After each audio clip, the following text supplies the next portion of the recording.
important in order to price it properly to get sold. So, but without further ado, I just want to introduce Bobbi and Michael. You guys make it play. How's everyone feeling today? Yes. Are you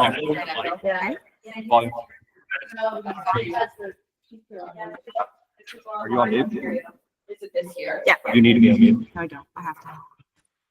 Is that better? On this That's one. better. Can you still hear us still online? Yeah. We're good? I'm that, I'm not from online. Yeah. Awesome. How's everyone feeling with the market right now? Awesome. How's everyone feeling with the weather? Shitty. Are we all hopping on a plane with Lindsay and Wendy and heading to Arizona next week? Yeah. Yes. Okay, before we get started, guys, I want everyone to close their eyes and I want you to think about maybe a limiting belief you're having right now. A limiting belief you're having right now. Okay, close your eyes, think about But not everybody might know exactly what's limiting belief. limiting belief. Maybe it's something that's holding you back or something that, thank you, Wendy, there you go. Yeah, I always go to the community thoughts thing. But yeah, you're telling yourself something that maybe isn't true. So close your eyes, think about that. Don't shout it out or anything. If anyone does have one right now, feel free to share it. Someone got one. I know I got it. Yeah, go ahead. Yeah. I'm not sure how to price it right now in real estate. Okay. I'm supposed to be the expert and,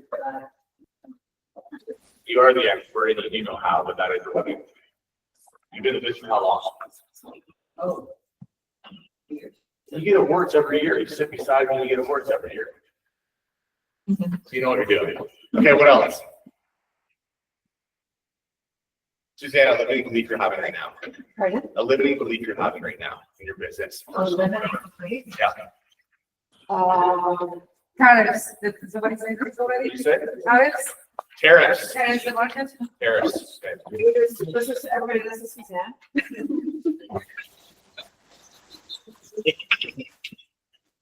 For 50 longer. Come back to me this second. I don't know what Okay.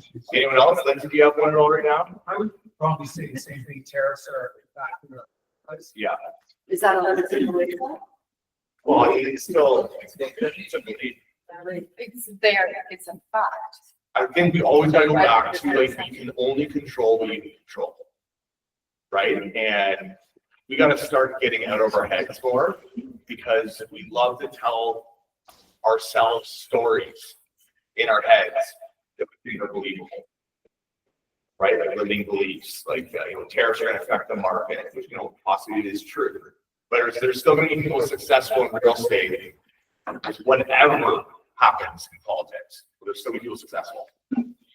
But what about our client success? There's still be clients successful in any market. Who's been in very many different markets? Lindsay, how long have you been in business for?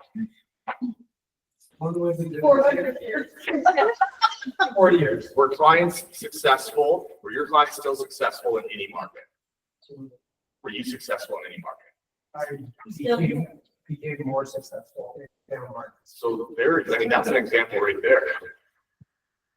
Right, Cindy, go ahead. No, I was gonna say, we will obviously get to the whole pricing point to help, your clients be successful, but raise your hands who thinks this market is absolute garbage right now. Or top. Yeah, Okay. I believe Michael believes this as well, but I believe the best market the best market is the one that we're in.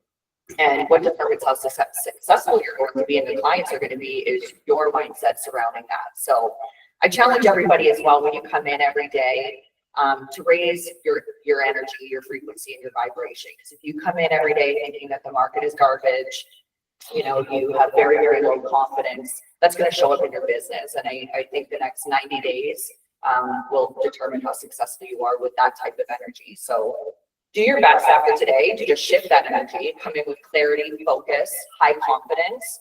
And I can guarantee you to come in with that kind of energy, that's the energy that you're going to attract. And we'll have a great 90 days in the future. Think about where you want to be in 90 days and then reverse engineer that. How does that person show up?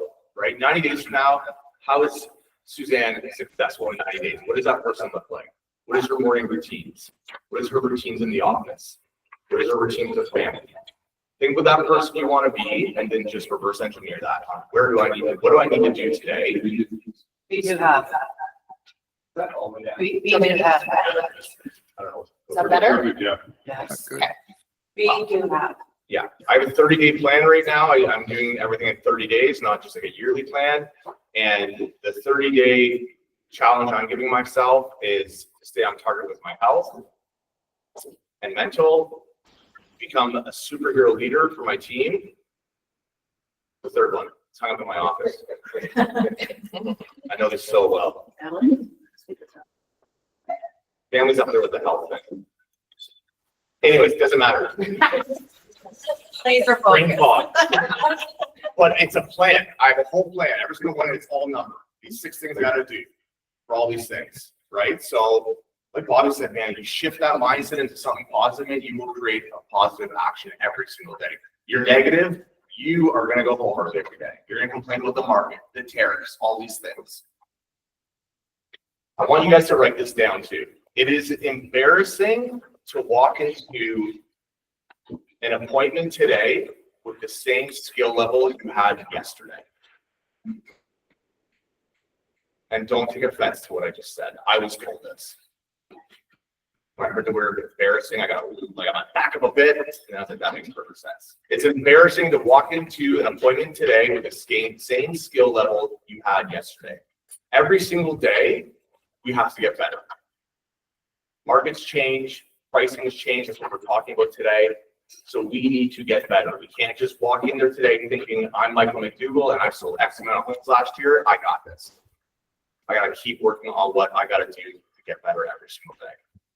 We compete against amazing agents. Some not so much. Some are amazing. They're on their game.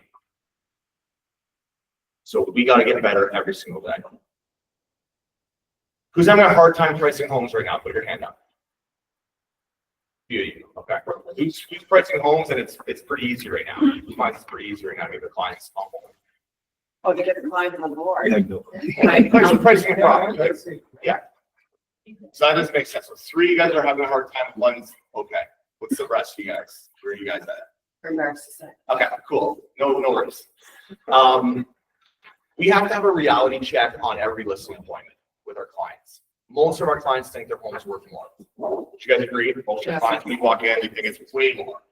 Still, some of them are still almost talking COVID numbers. We had that one the other day. Still thought it was like COVID prices. 3 million. Yeah. It's worth 1.5. Yeah. I literally just got the phone. The guy said this home's worth 3 million. I was like, where are you located? Yeah. It's far from there. It's far from there. Yeah.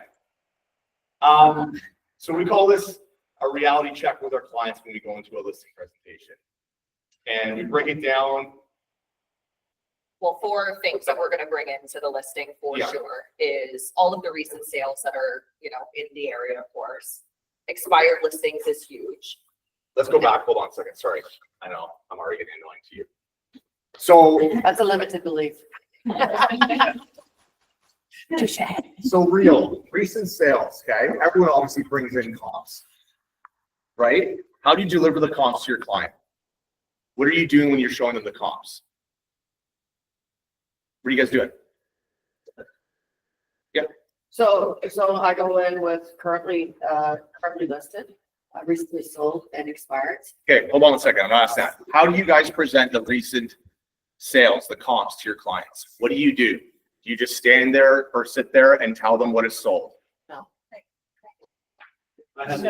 Compare how their house is compared to that house that just sold. Okay, so explain how you do it, how you show them. Yeah, I mean, first when I go in, you do need to give them a reality check. So let's just take the taunt community, for example, right? We all know right now the taunt community has crazy high inventory. No. Exactly. And that would be considered a buyer's market, in my opinion. But you compare that to the North Glen community, something pops up there, that's going to fly right off. And that is a seller's market, in my opinion, for that particular community. So you do have to get them on page where they're at in their specific community. So in addition to like recent sales, I will also print off a full list of everything that's listed in their community and what has sold in their community within a week. So Taunton, for example, yes, there's 39 listings now. I don't remember what it was when we were there the other day, but when we pulled it, those sellers had a 5% chance of selling their house week over week, even if they're priced correctly. And when you tell them that, that is one big indicator of a reality check, because they think that their house is just going to sell really quick compared to another home. But the reality is they have a very low chance of selling their house. So you do have to get them on page with that expectation and how long it can possibly take. How did you do the calculation of that 5% chance? You just divide the inventory levels by how many homes have sold. Like, go ahead, Lindsay, you're great with numbers. I just want to make an observation. You knew 39 right now. Yeah. So you're walking into an appointment, you've got the numbers memorized, so you can spit them out, which builds credibility immediately. Yeah. So good for you. Thank you. But yes, and I obviously encourage you all to do the same thing as well. Go ahead. When Bobbi shows, or myself shows the comps too, we want the seller to pick what is most likely like theirs. Because if their price is 1.3, we're showing them comps at 1.1, and they're seeing homes that are literally like theirs at 1.1. We need them to start understanding and talking to us about, yeah, this is actually most comparable to our home. And now it's like, okay, so this home that is comparable to yours is 1.1. So where's the 1.3 coming from?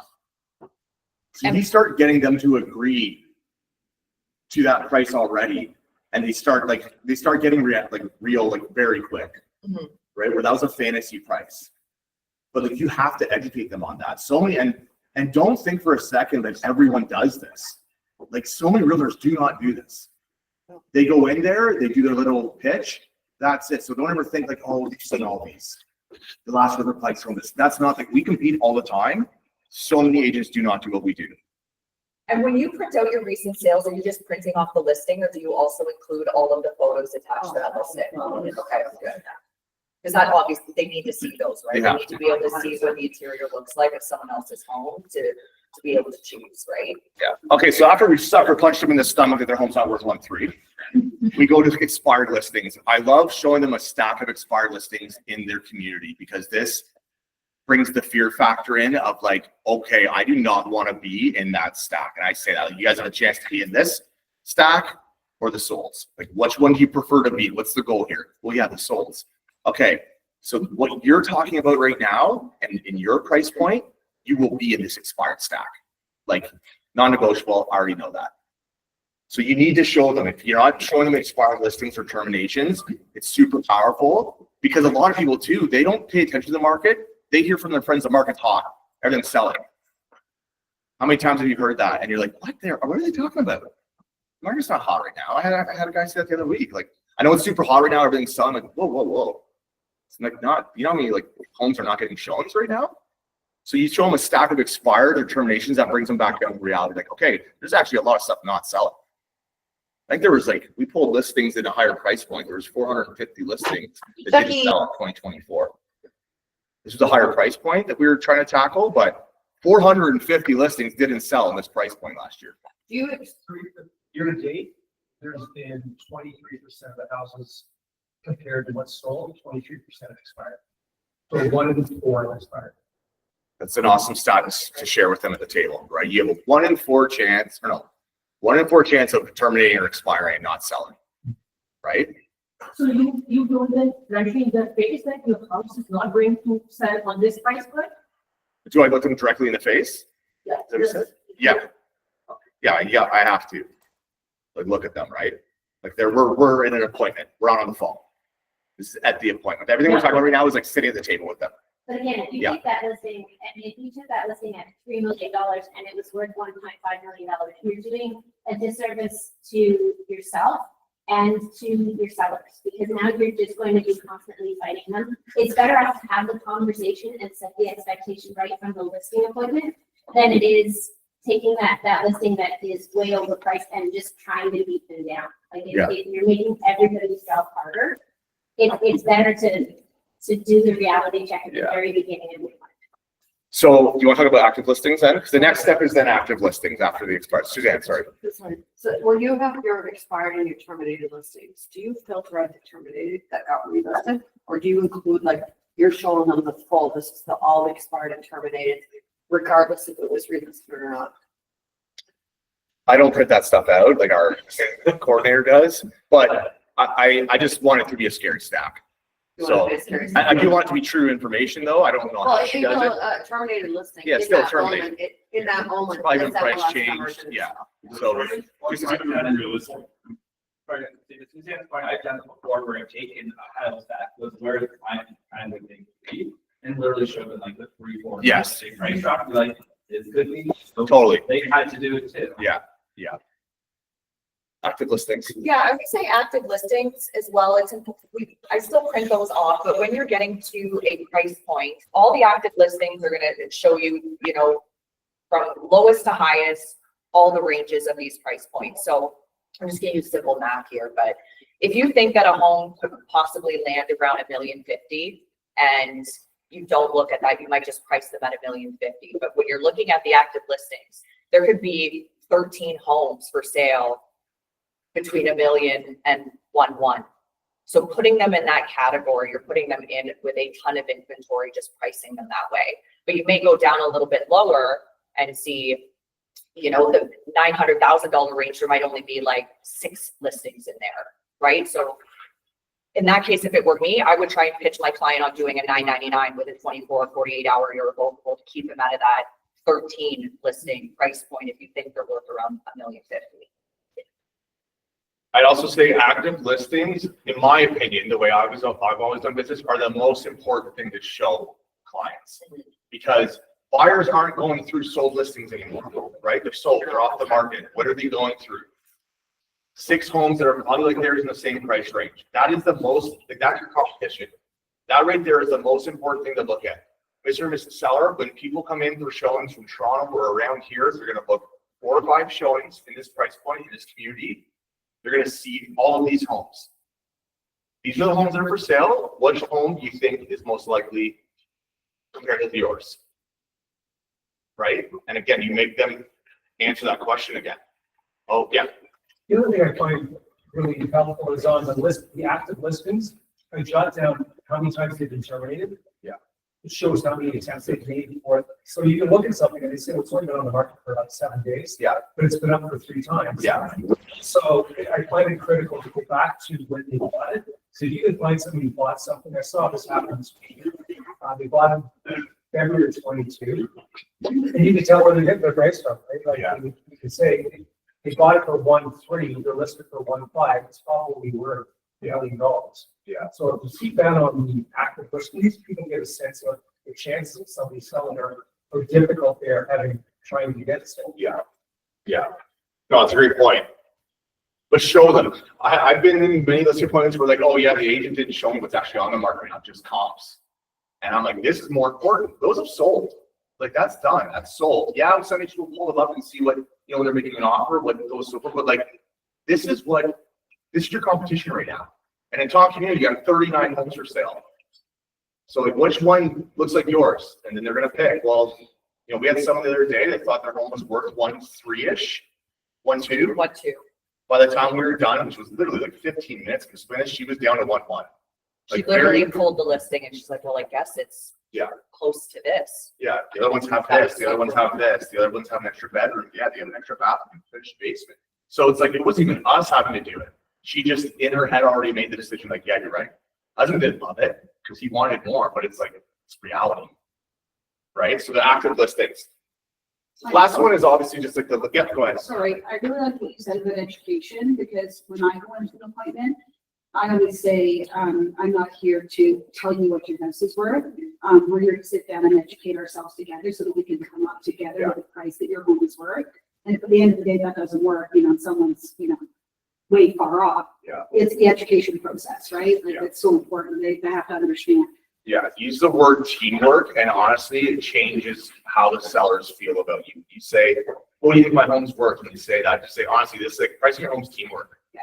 Between yourselves and myself, we're gonna go through everything right now and collectively come together on what we think this home is worth. I say that when I make a mistake on a listing too. They pick it up. We make mistakes, right?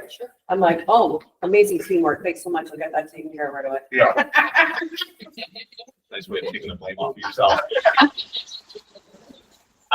Final one, obviously, guys, is list price, and like, there's so many ways to deliver a list price. I always get theirs out of them first. I want to just know, do they got to sit down or stand up by the time I say the list price? Like, are they going to be happy or upset? I just always just like to know what's in their head. And then one of the things I say too, because I feel like it is just a different approach, is it's like, hey, listen, guys, I've gotten to know you a bit during this appointment. I really like you guys. So there are going to be two ways I priced your home. Out of emotion, wanting you to get a certain price. Or if I didn't know you at all, walked in this home, didn't even have a conversation with you, and told you a price. Like, what price do you guys want me to give you? And they always say, well, we want to hear the emotional price, but like, we need to tell us how it is. Because you take away that whole, man, you guys are awesome. I'd love $1.50 million for you. But you know in your head's a real thing. They're not getting it. But would you love this family that's retiring, going on this thing? And they goes, yes. But like, can't get for them in this market. Your home's not all day. If I walked in here right now, didn't know you, I'd tell you $9.99 all day. Just used this again last week, and they signed at $9.99 because they knew the emotional price is like them pricing it. It's all about like the language of sales too, and how you deliver things. You can't go in there just going $9.99. Here's some comps. Here's this. They're interviewing other agents. Sorry, Michael, Go ahead. in addition to that, I mean, this all works great in theory if there are a lot of recent sales and data, but we do go through markets where sales are slow. And when you are pricing something, it's like, there are no recent sales. I don't know what to do. How do you price it, right? That can be challenging. So go ahead. Also, I'd love you to answer that question if it's a unique test for you. Right, yeah. Let's just take cookie cutter for now, but if you are having that challenge, what I like to do is figure out what this month's average days on market is, whether that's for Durham region or specifically for Oshawa or the housing segment that you're looking at. And I will go back in time, whether that's 18 months ago, 2 years ago, 6 months ago, I will find the same month that held the same average value as it is now. And then I will pull recent sales within that month. Okay, and that will help you collectively get more data to be able to deliver a price. And you can bring those recent sales with you too, and then you just explain to the client, like, our average days on market right now for a detached home in Oshawa is selling at the same price point as June 2021. So here are the sales from that time period to help you price. Does it work, or do people think that you're delusional because you went back 4 years? Not necessarily. I think it does actually support, I mean, 4 years is, Yeah. well, it won't be the same. It's usually within around 12 to, I would say, 15 months that you can pull that data from. But if there are still some recent sales active within the last 4 weeks, as long as they're within $50,000 of each other, it's obvious that it still is supportive, because the price points should match relatively close to each other.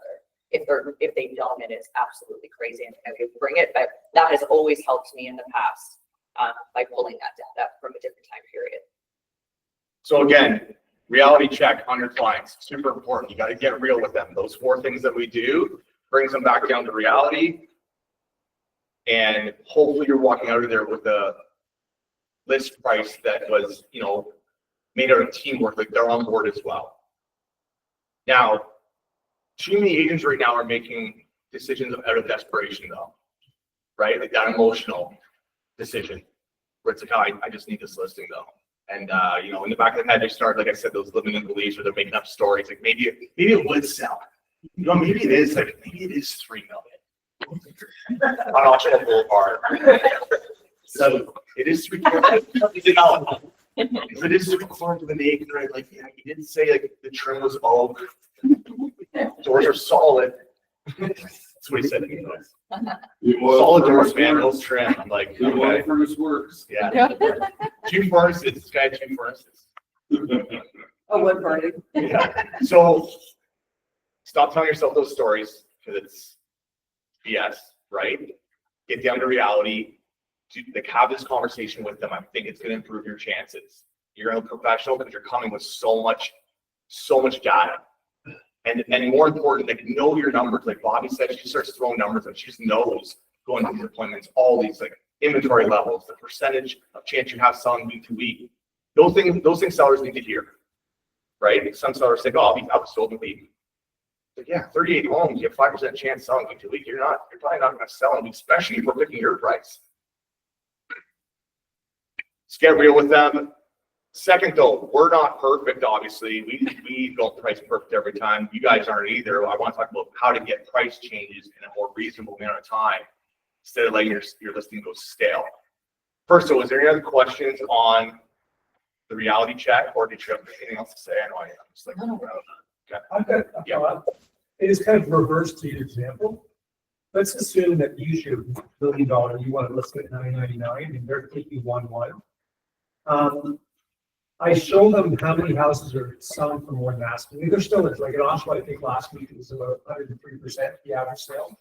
So I think what I present to them, if I say, I think you need to be at $999, if they're thinking closer to 1.1, you can present it by saying things are still selling for over asking price. So if I'm wrong, you're right. We're going to get multiple offers. This is going to flow away over asking. So I mean, let's go with better price to try to encourage, like you said, if 1 in 5 selling, yeah, to try to encourage that. So sometimes the market takes care of itself. Yeah. If you list it too low. Yeah. So that's a good way of trying to get them a little bit more aligned to your price point. Yeah, it's a great point because you can encourage more showings that way too. If you know, hey, there's six homes we're going up against here. Let's be a little under there, right? We're going to be really attractive at that point and hopefully get more, offers that get it up. So obviously there's a ton of ways of doing it. That's great as well. Just be careful how you word it when you talk about holding off or listing a little low. Because if you don't get it, and then they do have offers at asking price, good luck trying to get them to accept that. Now they have this number in their head that they think I should be getting more.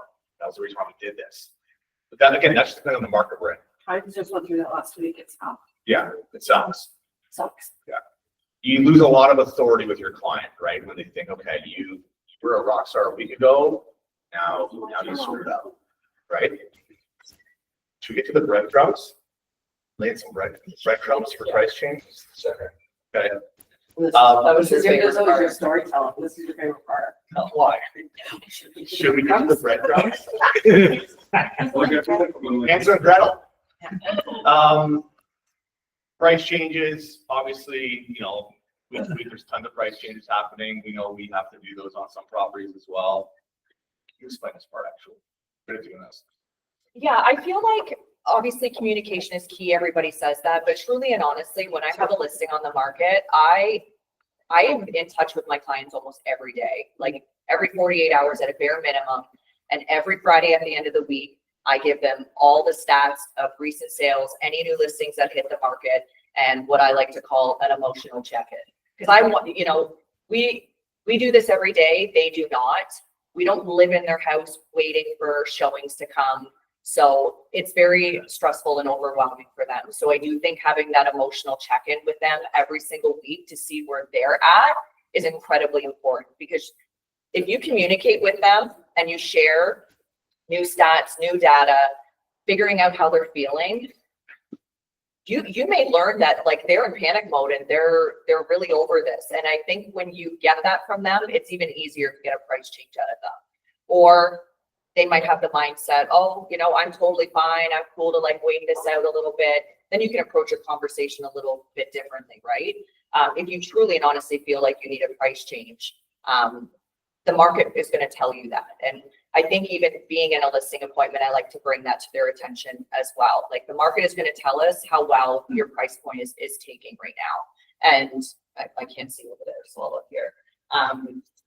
But letting them know up front, whether that's prior to or when you're working on the price change, if your home is not getting any showings between listing day and 10 days in, it's very obvious that your home is overpriced. Would you agree?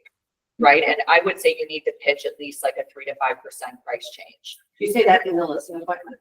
Yeah, I do.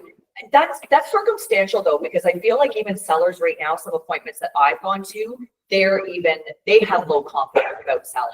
So a few of them have even asked me, how do you think this is gonna go? Like, do you think I'm gonna get showings? Do you think this price point is gonna be okay? And I think it's an easy opening to have that conversation where I say, well, the market's gonna tell us exactly how this price point is taking. I said, if you do not get any showings within 10 days, we need to drop your price 3 to 5%. I was like, if you're getting showings, 10 to 12 showings, but it's not producing an offer, you're close because you're getting showings. But if an offer isn't coming, you're probably 1 to 3% overpriced, and we need to do a drop.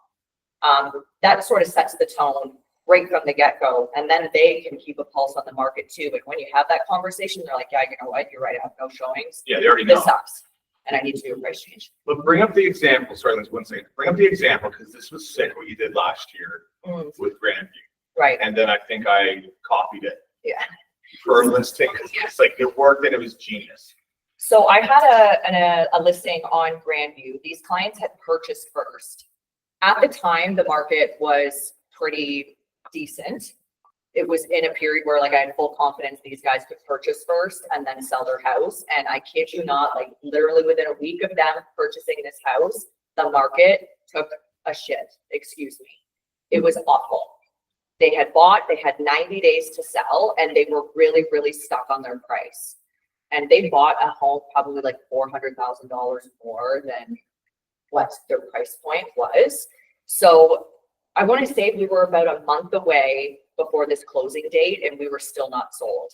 Showings were so slow. We were probably getting like 1 showing a week or something like that. And as you know, not everyone's going to love the house, right? So I have said to them, because they were really battling me on the price change, they wanted to have an extension, and their mindset was, oh, well, we still have 6 weeks, oh, we still have 7 weeks. And I'm like, well, actually you don't, because right now you're only getting 1 showing a week, which means you only have 5 to 7 more opportunities to produce an offer. And that's not a lot.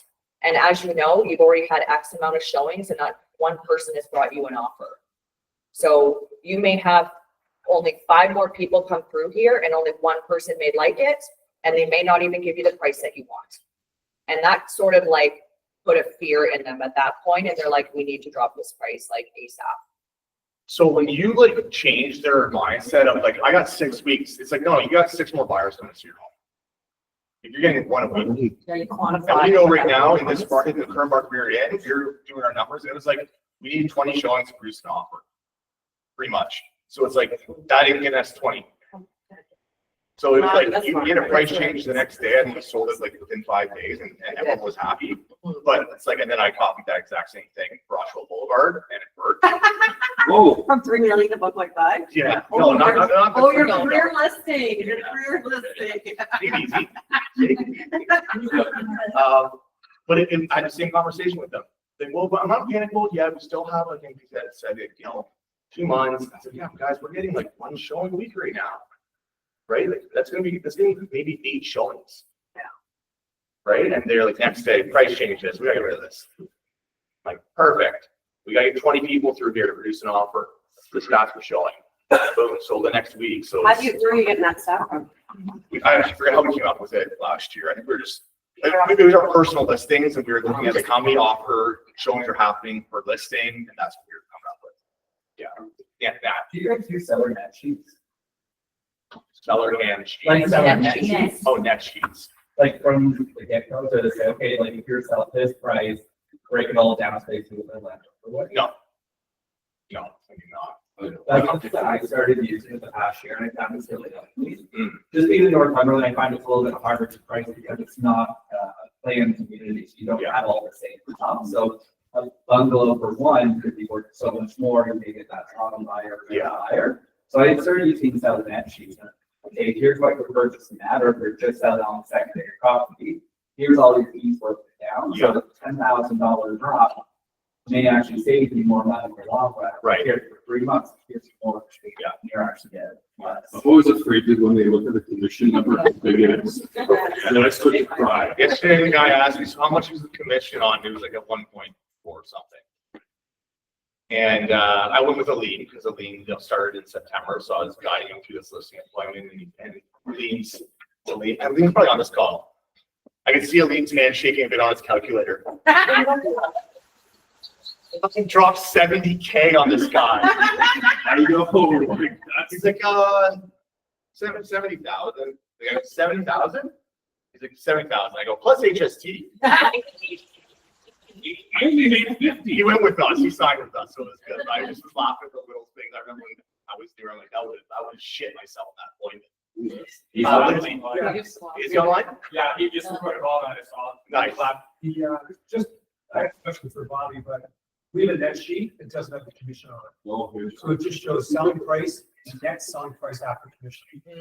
Oh, So, So they don't see. so they don't see Yeah. the commission. That's good. That's a question, Bobby. So let's assume we get it back to the $9.99 and the seller says to you, what do you think? Can you over showing to this price? Is that an opening for you to say, if we reduce to $9.75, you're gonna get more showings to about $9? Like, would you look for reduction then when that comment comes up? It's so circumstantial too, and I think you also have to take into consideration, the direction of the market too, right? So, if it's going down and you feel that, then yes, that could be a conversation that you open up first. That was tough.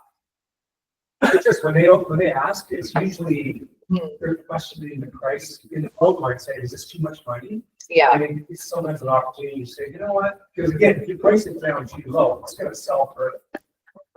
for sure. Yeah, no, I believe that.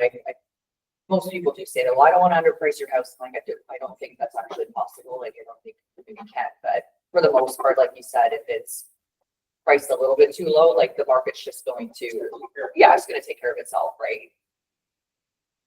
I don't think I answered that, but Like back in the day, you would take, if somebody was challenging you with another price, you would take a listing amendment with you on the appointment and have them do the price change during your listing appointment. Is that something you? No, I don't do that anymore. I would back then bring out a price change thing with the date if you can sell by this time. This is what happens. I don't do that anymore. I try not to, like, when I'm going to a listing appointment, I'm trying to think of anything. Is there anything I could do that would hurt my chance of getting this listing on, like, next to another really good listing? So that's Such not as myself. such as yourself. Yeah. Right. And so I'm just trying not to do anything that would damage me getting the listing. And I feel like if I get them on board verbally and talk about that, and like Bob said, share those numbers already, so they're already understanding. Yeah, you're right. We're only getting one showing right now. We're probably underpriced by X amount, or we're not getting an offer. It's already, it's just a quick conversation. Hey guys, so those stats we went over, that's exactly what's happening. Right. So I think we all agree we need to do this price change. Like, oh yeah, for sure. There's not too many clients that fight us on. There's no way we're doing price change because we can give educated them. And I don't want to take the listing if they're not. If they're like, there will be no price change, any of these prices, and I know it's high, or it just has a hard chance. I don't know if I want to invest in this. But if the circumstances were such that you knew that they have to get to the right price on time, would you then take it? I'd rather get paid to someone else. Right? I'd rather get paid than somebody else. Yeah. Yes, just for showing up, I want to get paid, right? So it's I'm already here, I've already talked to you guys, I want to get paid. Yeah. Was there any other comments, or was that? I just find, guys, getting a price change is so much easier when you start having the conversations without actually saying price change a week in advance. So like Bobbi said, that emotional check-in is key. And it's almost just like, yeah, I know it's crazy how slow it's gone right now. I didn't expect to see that, right? Like right now, we're seeing it slowing down a bit on some of our listings for showings. I never call it price change to my clients. I call them strategizing. Yeah. So you're always on their team. Don't forget that. You're always on their team. The second you look like you're against them, the question now, like, am I with the right realtor? And do I want to cooperate with them and do the price change? Do I want to do something else? So you're always on your team working together. Yeah, I know. I saw that sale too. It was low, eh? Like, I disagree with it too, but unfortunately now that's going to be, people are going to look at that home now and they're looking at ours, and that's that price. So it's like, I think we might be a little high compared to what, I would have sold it for that. I would have sold it for more, but like, somebody doesn't know what they're doing. Unfortunately, that's going to hurt our chances possibly. So, I think like, let's give it till the end of this weekend. Hopefully we can like stir up an economy. We'll have another chance to chat on Monday and see where we need to go. And then sometimes like, yeah, you know what, let's change strategy and maybe do a price change Monday. It's okay, perfect. And I think too, when I have conversations with my clients about getting there, they usually will say, well, what do you think we should change the price to then, right? And again, just being on their side, because at the end of the day, you do know what their bottom line is for the most part. Like I know some sellers will hold back, but they sometimes say, well, I'm not selling my house for a penny less than 1.3, right? So maybe you're listed at 1.35. So, and if that price isn't working out and they then ask me, what do you think I should price change to?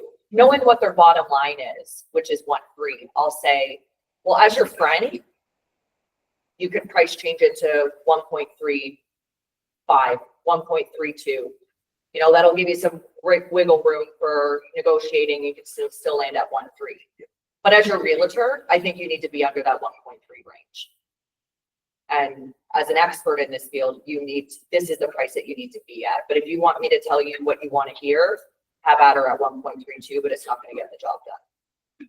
You talk about that? Not quite Similar. like that, but similar. We have hard conversation right off the bat, which is an awesome skill to have because so many of us don't want to have that conversation. And I think it's not that you don't have a filter. I don't want to say it like that because I say that to Suzanne. She's not a filter. It's not like that. This is Suzanne, remember? Yeah. But you're able to just sort of say it with, I don't know, with a good delivery where people are just like, yeah, okay. Right, interesting, like you keep using the word we. I've noticed that. When you're talking to your client, we did this. It's Yeah. always not I am telling you No. this, it's we. Yeah. So Team. Because it's a team Yeah. approach. So I have one more question. Yeah. If, for example, the client is admitted, I'm not going to reduce from 1.3 and there is only 10 showings and no offer. And then again, you say on this page that it's not going to sell or just leave it then with their views.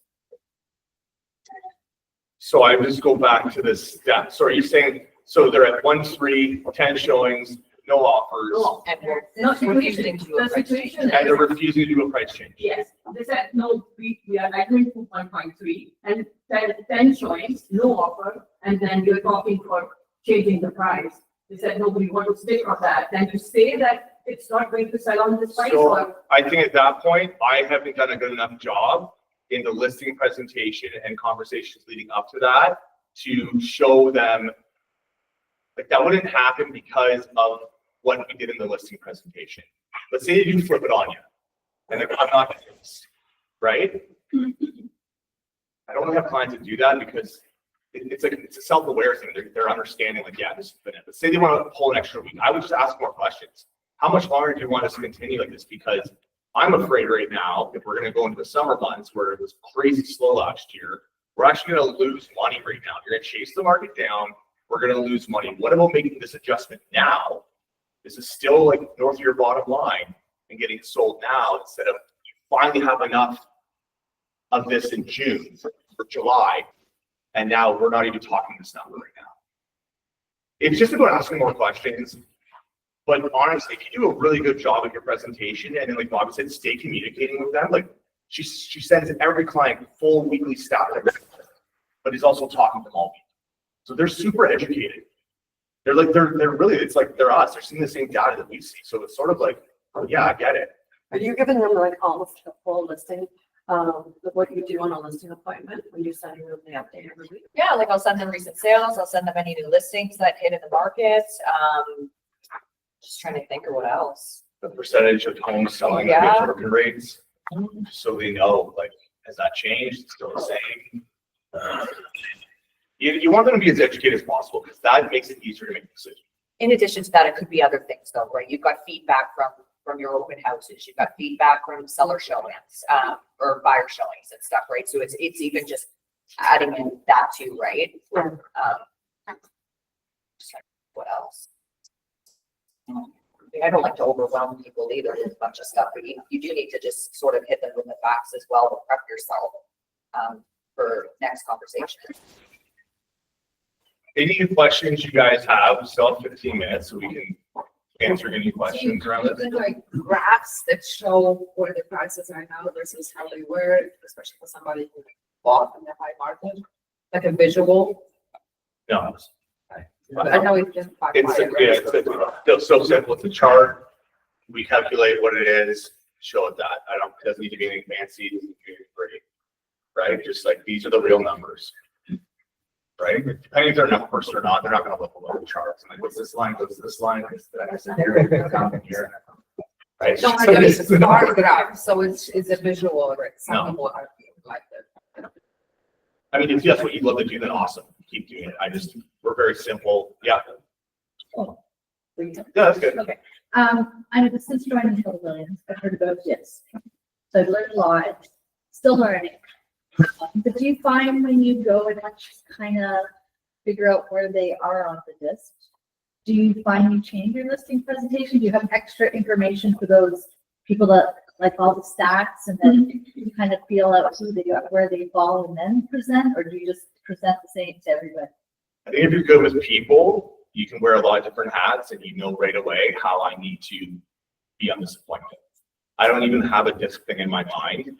I just know if I introduce myself to them and when they say their name, whether it's eye contact or not, or how they're acting, I know I need to be a certain way. Whether it's I need to build massive rapport with this. We had one guy a year ago that was the most stone-faced killer we've ever met, and within 10 minutes we're talking about his drum set. Yeah. But I was like, when we went upstairs, we were like, whoa, like that was cold. Yeah, He didn't even want to tour us. yeah, it was the strangest thing ever. Yeah. But they love you. Yeah. But again, that's just like, obviously we had to break something down. And that was like, we saw a drum set in the basement with us, and we just started talking about music and drums, and he like loved it, and golf. And so it was like, he just put his walls down. And you got to remember too, guys, like we do this every day. When I have a sales guy walk in my home, I'm not telling him my whole life right away. So I would probably be more like that guy. So you got to remember, okay, he's got his guard up right now because he's just meeting me, right? He might think anything this guy says right now is a sales pitch. So keep that in mind. Like, we do this every day. We're so used to this. Not only that, he may not have sold a house in 25 to 40 years. Yeah, Right? totally. He doesn't even know what the heck is going on. Yeah, like, think of their emotions, the anxiousness they're feeling. Some of these people, I love listening to clients, they have not sold ever. They were born there. And like, it's been this last guy was 42 years. He's been there. He was so like, I could see him. He was older. He was just like, didn't know how this operation worked. Nervous about people coming to his house. All these things, right? So don't get so used to what we do every day. Look at it as like client by client. The disc thing, I don't go into like, I wonder what personality this guy is and what color he is. Like, and that's great if you do. I've never operated that way. And Laura, you might even be able to pick up on that type of energy just with like your initial phone conversation with them, right? Before you even get to the house, you might be able to discern like, okay, this guy's a numbers guy. I got to be like prepared. Or, okay, this guy's really hard. I think he thinks his house is worth way more than what it is, right? And then you can kind of prepare yourself for that hat that you need to put on in that appointment. I was just gonna ask, if you wanna ask, if they're not gonna be able to hear me, Okay. the question has chat. Or anyone in the chat has questions. Do I have to type that? I think there is some questions here. How do I? I have No idea. How do I look at the questions? I have a question. Yeah. You're talking about like land there. What are you fixing to price unique properties that don't have, that are more than one at a time? Like, I know it's nice now that we have square footage listed. Yeah. Are you guys starting to track price per square foot for these homes, or what are you doing to price a home in Glen? They're so different from each other. Yeah, so a lot of that comes down to showability. I think we've sold so many there, so it's just sort of like easier to price. Like when you do look at the size of it, bungalow, side split, whatever they are, if they're on the other side of the ravine, it's a whole different market. The ones on Fort Hill have been pretty easy because they're side splits. Yeah. More or less, they're similar, so those are easier. But if it is a super unique area, like even the Swiss Heights area that we do business in, it comes down to like showability and just like, I got to look into like, if I'm a buyer, what am I willing to pay for this when I see the other sales? Right. So I guess it's just like, that's experience, right? Yeah. Cause you're right. Like you can't just show them a bunch of comps. I show them all the numbers though still, this is what everyone's selling for. And this is where I would put your home based on like what style your home is and what I know a buyer's willing to pay in here. Yeah. Michael, sorry, some people can't hear some of the questions. If you could just repeat them as people ask. Yeah. I, Yeah. do you guys use AI or?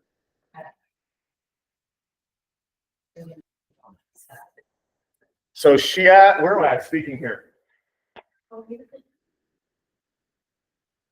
No, they can hear you up here. You're fine. So do we use ChatGPT or AI to pull stats? Yeah, we use ChatGPT and AI more for like assisting with content creating, but not anything to do with. I mean, I don't specifically, I know Bailey on our team is much more tech savvy than we are. So he actually kind of helps us out with that, where he will input all of the market data into ChatGPT. Or I know actually she does like her own market report for our team. So he'll take photos of that and then just upload the photos into ChatGPT from 1 month and then upload for the next month. And then just ask ChatGPT, build me a new report versus last month over this one. Sorry. I just want to know accurate, because I asked the question in ChatGPT, what's the price difference between a house with a legal basement and a house with an in-laws? Oh, I see. Okay, we don't ask that. We take specific data. Yeah. If you do that, you get totally wrong. Yeah. If you take the info, if you put info in those. Yes. Yes. And then ask for them to quantify the data based off of what you inputted. Yeah. Then it's super accurate. But if Yeah. you just ask it in Oshawa, what's the difference between It'll a be Yeah. basement apartment and not, it'll be a nightmare. Yeah. I find with ChatGPT or any AI stuff, give it as much input, give it as much data. Like anything I use it for, I'm giving it everything I want first. Like if I'm telling it to write me something, a blurb of something, I'm giving it all the points I want to hit. I don't want it to just make up things for me. I use ChatGPT so much for not just, I feel like my brain doesn't even work anymore. I try and think of things myself and I'm like, no, ChatGPT. It doesn't even work. This is actually a hologram of Bobbi right now. So Larry's got a killer question on here, Yeah. and I'd like to see that sort of address. So if you'd like to know how to make yourself better every day, like these for agents, I'll offer it. Love Larry. Do I have to repeat that or did they hear you? You probably can't hear me. You read it. I'm sorry to read it. What is, sorry, what was it? Larry's question? I'd like to know how you can make yourself better every day and ideas for agents on what they might do to up their game every day. Start making full decisions. Okay, stop saying I might do this. Maybe I'll try this. Next week I'll do this. I'll call the client today for the price change. For tomorrow. And I'll call them tomorrow. Start making full decisions on what you want to do. It's all mindset. It's like I said, it's embarrassing if you go into an appointment today with the same skill level you had yesterday. If you're not working on yourself, you are not getting better. And even just regarding like the market, like I would carve out like half an hour every single day to study the market. If there is a niche pocket that you're farming, whatever that looks like, you should dial into that every single day.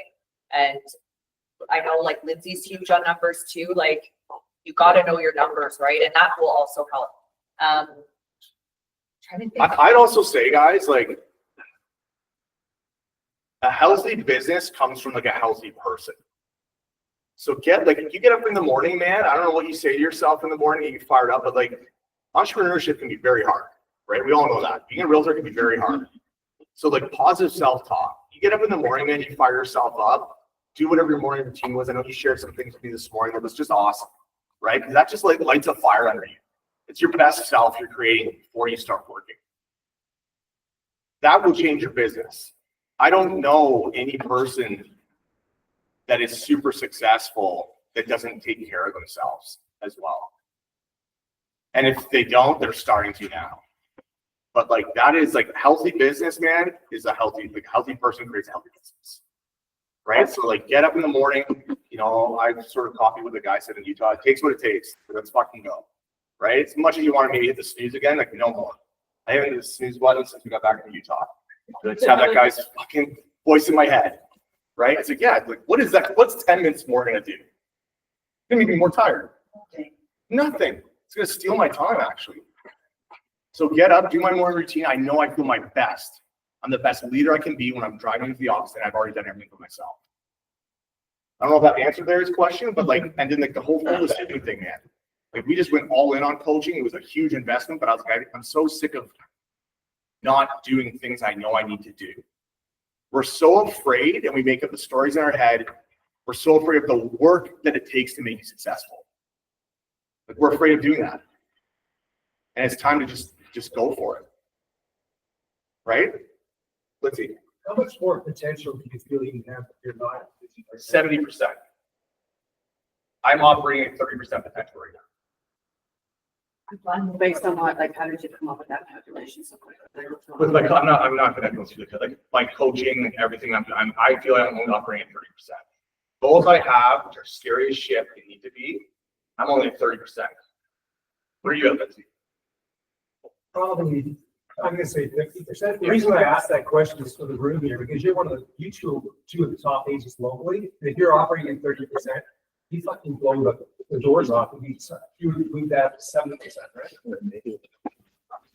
For example, you wake up in the morning and you feel sad or down.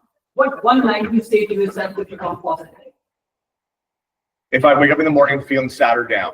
And Yeah. What positive line you say to yourself and get good? So I've definitely been there many times. It's hard, but the easiest thing to get out of it, man, is just sit up and go. 5, 4, 3, 2, 1, go. It's just shift your mindset. Gratefulness, right? Like, what am I grateful for today? So easy to go negative right now, but like, what am I super grateful for today? And then I just keep myself busy with moving and like getting into my morning routine. Because when I fell into like just like the sluggishness, it's so easy to lay there and think about the overwhelmingness of the day, right? But again, you're making stories up in your head. I've done this 100 times. Why am I overwhelmed by this? Right? Or maybe that's teaching me I need to leverage and delegate more. But like, it's better to get up and go, or you will keep telling yourself negative shit. God doesn't want you to carry anxiousness around with you. Yeah. He Move wants it. to take that for you. Yeah. So get up and get stuff done. You've also, you're getting up with purpose, right? Yeah. And that's probably the answer to your question is you have a purpose. Yeah. So you're not hitting that snooze alarm because you got purpose. Yeah. And that's so important what he said. If you find yourself laying there or, you know, in your feelings, there's probably something that's not lighting you up right now. And there's probably, and I've been there too, where I just felt like, man, is this sort of the top right now? Like, I just sort of feel complacent. You start losing that sense of purpose. So like, but you will find it, right? Just don't pull yourself down. Just get up, practice some gratitude if that helps you. That helps me. Like, I meditate, like all that stuff helps me. It's not for everybody, right? Breath work, working out, cold plunging, all that shit, right? You know, All that shit. That sounded overwhelming right there, right? But whatever you do, you don't have to do those things. Just find something that is like, and sometimes it can be stressed and taking on too much. So like, make sure you have time for yourself. That's been massive for me the last 3 years. I never looked after myself. It was all for everybody else. And now it's like, I'm dialed into like, I need to be the best person I can be because I will make everyone else better. I also ask myself every single morning, what does winning look like for me today? And that helps. And even in your situation, if you're waking up and you feel like you don't have purpose, ask yourself that. Maybe what winning looks like for you today is actually just getting out of bed. And if you can do that, then you've already won your day, in my opinion. Burnout doesn't come from working too hard. Okay? Think of the last time you worked a 16-hour day, but maybe you sold 3 houses that day. Were you tired? You were fucking on fire. You probably couldn't sleep. I know I've had that. I'm like, I could party right now. Right? Burnout comes from not winning anymore. Lack of purpose, you're not winning. So it's not that you're tired, it's just like you're not finding a way to win. And that used to happen to me all the time. I would like go, bust out 8 deals in 1 month. And then when that was done, I'm like, oh my God, I need a week off. Oh my God, I'm so tired. I worked so hard. And yes, I'm sure there's some sort of level of, you know, exhaustion there. But at the same time, it's like, I just cleaned up all of my people. Now what? Now what am I going to do? You were running on this high like crazy, and now you feel like you have to start over. Like you're back to ground zero with your clients, and that's what's exhausting, and that's what makes you feel like you're burnt out and in a bad place. When in reality, it's just you're not winning anymore. You have to work hard again. Thanks for the question, Larry. Any other questions at all, guys? Was this good? You guys Very good. time? I love when you're in a class and everything collaborates. It's such a better class. We're all learning more. Thanks for giving up your time. Yeah, go out and kill it, all right? It's only what, Thursday today? Let's go. Yeah. Well, on behalf of the brokerage guys, I just want to thank you so much for providing us with so much knowledge like you always do. You guys want to see more of Michael and Bobbi? They will be at Vision 2025 on Monday. That is Diana's event. And then they will also be at the Thrive and Drive event presenting there a week Wednesday over in Mississauga. Thanks, man.